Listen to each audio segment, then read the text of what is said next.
La communication et la diffusion de la recherche constituant la phase finale et éthique de tout processus scientifique. Dans le domaine de la santé, le partage des résultats ne valide pas seulement les connaissances, mais facilite également leur application clinique et le progrès collectif. Omettre cette étape compromet la transparence et l'exploitation des connaissances produites et soulève des questions éthiques lorsqu'il existe un financement public ou une participation de patients. Les rapports de recherche doivent de suivre la structure I, M, R, IRIC-D. Introduction, méthode, résultats et discussion.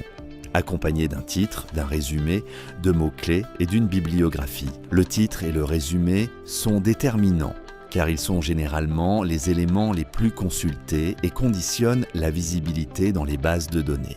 De plus, l'utilisation de mots-clés normalisés facilite la recherche bibliographique et augmente l'impact de l'étude. Publier dans des revues scientifiques implique de connaître les critères d'attribution de la paternité, de choisir une revue appropriée et de respecter ses normes éditoriales.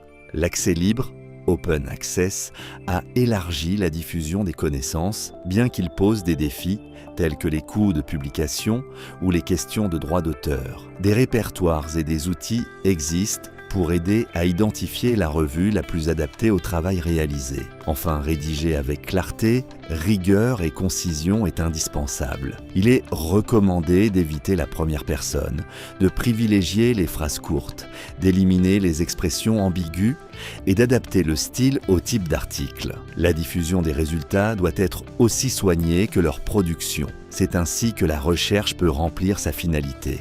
Générer des connaissances utiles, accessibles et capables de transformer la pratique clinique et la prise de décision en santé.